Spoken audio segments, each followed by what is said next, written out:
some issues going on that have not necessarily gotten the public attention yet between our public safety partners, and there's been conversations with county leaders and some of our leaders in the sheriff's department to look at and have a conversation about the consolidation of law enforcement in our community. This is a conversation that's been happening over a number of years, and rarely have we ever focused on the question of law enforcement consolidation. And I want to be clear with you all that I don't come to this with any determined mind about what is the best resolution to that question.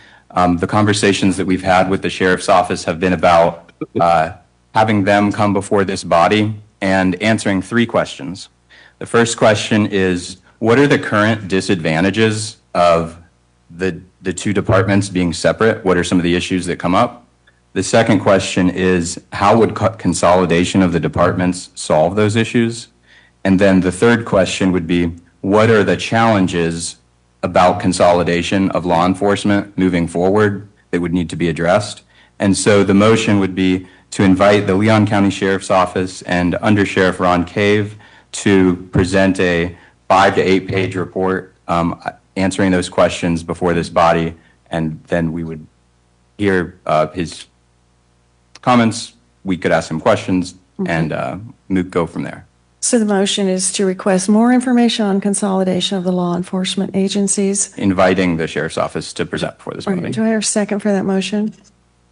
I'd like to ask just a friendly amendment to not put a page number in there. Sure. Okay. Yeah. Why not? And I haven't heard a second. Is there a second on this motion? Can I? Well, okay. Sure. Absolutely. So when we're talking about a consolidation, like there could be a huge fiscal impact.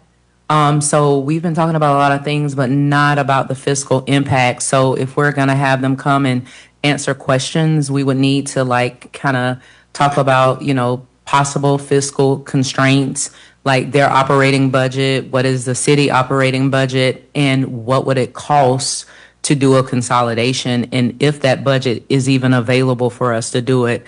Because if we put a hypothetical out there, if we put something to the ballot and it passes, but there isn't fiscal support to support it, we're going to have a bigger problem. Thank you. Bruce? Yeah, I just wanted to clarify with Madam Attorney. I thought the advice was that consolidation was not within our purview because that's something that would be handled at the state level. So consolidation of a particular power or service requires one process. If you're talking about a complete consolidation like Duval and Jacksonville and Miami-Dade, that has a separate process. That's an entire consolidation of 2 governments into one. So that's what I was referring to earlier. Correct. Thank you. I did not hear a second on this motion. I'll second for discussion. Okay, I heard a second on this motion. Is there further discussion on it? I'm up to. Go ahead. Ms. Favors? I really wanted to ask Max his thinking on this matter as it relates to inviting the sheriff, because I think we probably ought to invite the police chief as well. Absolutely. And the discussion, I'm assuming, you kind of referred, well, let me say 2 things. You started off by saying that we haven't talked much about that, and probably in your lifetime we haven't. But in my lifetime, it's been talked about. Good grief, we have talked about it I don't know how many times. Yeah. Look at Henry Louis Britt shaking his head. I think he's, yeah. So we have talked about it quite a bit over the years, but I wanted to make that clear. But where are we going with it? Tell me what your thought process is, just to get that in front of the committee for further consideration. So there's been some jurisdictional questions that have been raised lately as far as how calls are being routed with dispatch and the watch commanders, and some of the jurisdictional questions that occurs there. And I don't, although as the chair said earlier, that does sound very exciting to bring the Tallahassee Police Department here. I don't have an issue with that, and if that's something that's important to. Linda, did you have a comment on this motion? I do, and it's along the same lines of Ms. Favors. What specifically would you ask the sheriff to address? Because there are some employment issues that come to play. I believe the city has a union, the sheriff does not. Those kind of things. Are you going to get into those kind of issues? Or is it more generally, I think when we ask him to come, that we need to be specific in terms of the information we're asking him to bring. Committee member Robertson brought up a great point about finances. I think that should absolutely be included, and that's one of the benefits that people who advocate for law enforcement consolidation have raised, is about the cost savings there, and that's really what I think we'd all like more information about. The Charter Review Committee only happens every 8 years. Obviously, this is kind of the forum for these kind of existential discussions about government and where the roles of our various agencies are. Okay, thank you. Joey? Just for a point of information, I'm sure the locals for those gentlemen and women will be glad to come and share their perspective on the issue. But just as a point of information, both of them now have bargaining units under PPA. Right. All right, without further ado, we do have quite a lot more to discuss today, and we are going to adjourn at 1:30 as promised. So I'd like to go ahead and take a vote on the motion. Sean? Don't look at me like that. What do you want to say, please? Yes, big issue, talked about for a long time. The only thing I'm interested in as it relates to consolidation is there cost savings for constituents? And I think that's the most valuable information we could get is there, if we did things differently, would it save people money? Because especially in this time where affordability is everything, I mean, that's all we're talking about in the tribunals that are making changes, that have the opportunity to make change. And so I'd like to see that. I'd like to try to see things that keep the politics out of it and just deal with, are there savings to constituents in this time where affordability is everything? Yeah. If we can do that, I'm all in for seeing how that could change people's lives and make their life easier. I know county leadership is working on something based on a vote the other day. And since the county commission actually has the last say in this, it might be worth seeing what the county comes back with. So let me end by asking a question. The work that you're doing based on whatever the vote was on the county commission the other day, will it bring back what I'm articulating? Will it bring back cost savings, whether consolidation or the merging departments or all those kind of things? Are you evaluating that and whether or not there'll be cost savings within your? Sure. Okay. Sure. The answer is, it depends. I mean, we're going to bring back an item for the board. We always start at a very high level. Are you interested in this? Here's the big picture. Here's the process. Here's what would be involved, and that sort of thing. And so the first item will be very high level. And then the board will tell us, no, we're interested in going the next step. Now let's evaluate structure and cost savings and organization and that sort of thing. We have to see the first item, again, will be very high level, and then we'll seek direction from the board. Anita knows this well. Baby steps, to seek direction from the board. Do they wish to go further in the analysis? Okay, I bring that up because I don't want to duplicate. I don't want to. I mean, I think if they're doing some work that will be valuable to us in our consideration, I think we ought to let them do the work and then let's take a look at it. I'm all for people coming in, but I think we ought to know where we're going before we ask people to come in. And I don't know, I'd like to know what we want from them. And for me, it's all about hey, does it save people money? Does it give them more money to work with in trying to afford all the things that it takes to raise a family and live in this environment? Also in tandem with that, does it also increase efficiency? Do call response times, do they improve under consolidation compared to being two separate units? That's and the management of those resources to make certain that we are optimizing public safety as well, not fiscally, but also optimizing public safety is the second consideration, perhaps equally important. Okay. Do you have a comment? Yeah, just real quick. I know we keep talking about like cost savings, but I do think it's important when you're looking at consolidations to look at like the change management costs, like the costs that it will cost you to consolidate up front, because it could be 20 years on a return on investment. So I think if we're gathering information, like we need to understand how much it would cost up front to make that type of consolidation. William? You heard return on investment, so.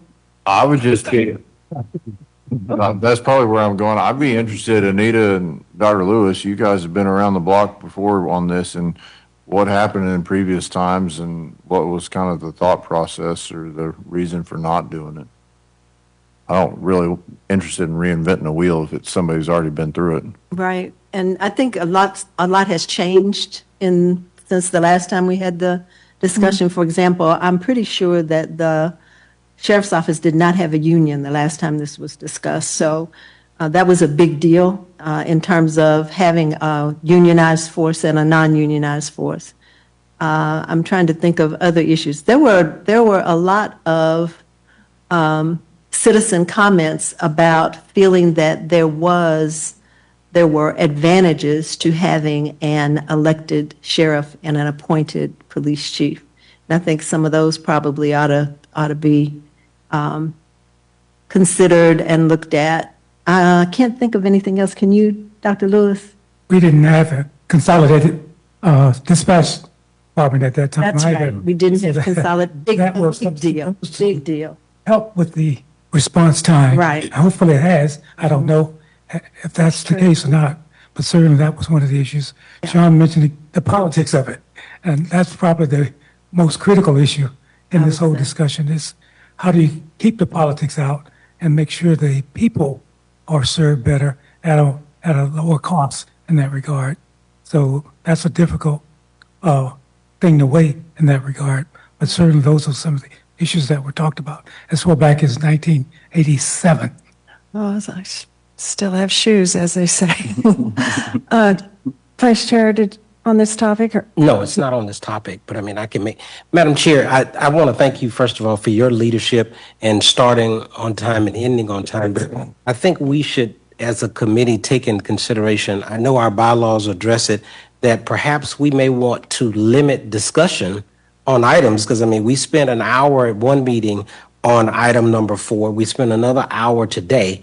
And I mean, no offense to Mr. Herrle, I mean, he's presented some items before, which were several. He has some more today. Mr. Jones mentioned one that he was interested in. I mean, either we need to limit discussion, think about either extending the time or having additional meetings. And I just don't think, I mean, we had people come up, Dr. Kessler mentioned some that we have presented, food insecurity people are here about.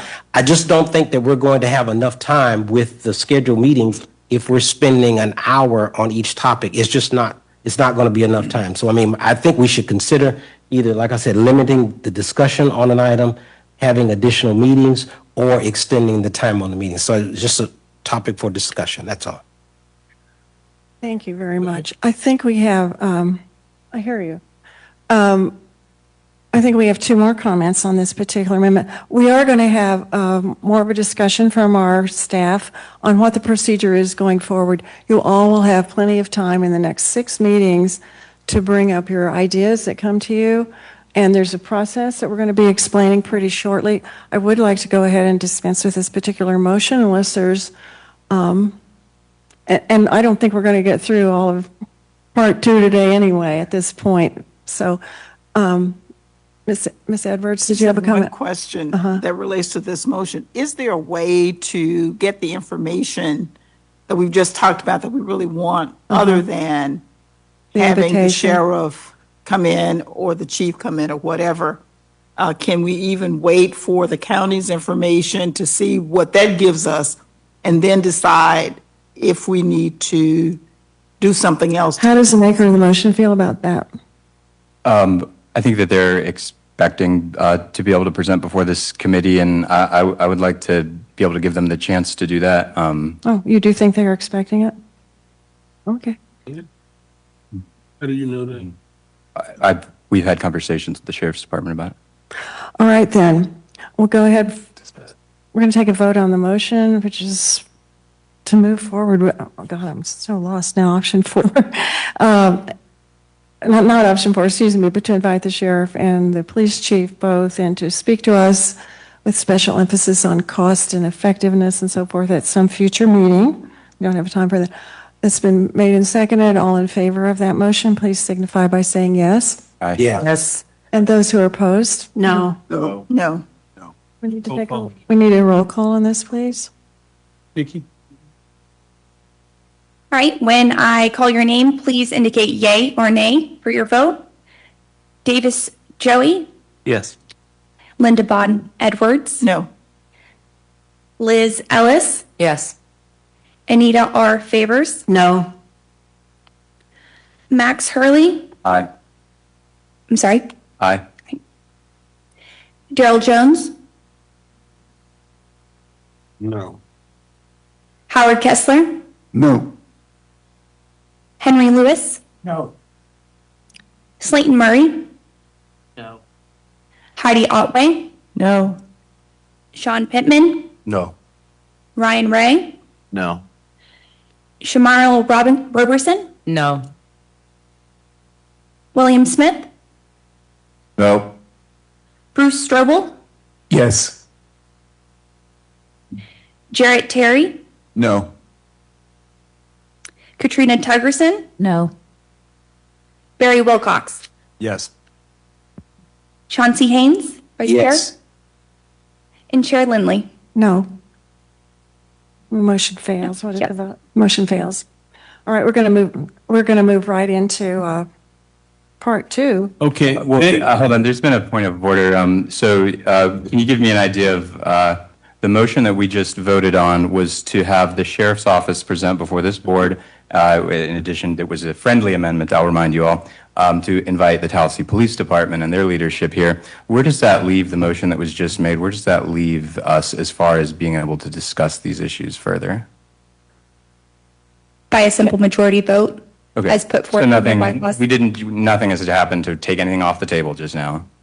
Right, I think on down the road, we have many more meetings, and we're going to be going around. There might be some connections at some point on down the road, so. And so just so I understand the temperature of this board, what is specific about that is not desired about the conversation? Is there a desire for a conversation, or is it the approach of that? I don't know if that's even an appropriate question right now. I truly would like to move on with our meeting. I know. We're going to have all of us are going to have a lot of time to talk in the next 6 meetings, so the temperature gauge, I don't even know if anyone has an answer. Madam Chair, point of order, can we announce those results, for the record? I know we have the clerk here. Yeah, Count was? the vote was What was the vote count? something like, Daniel, do you have the count? Thank you. 14 to 6. 14 no, 6 yes. Okay, thank you. Thanks very much. Okay.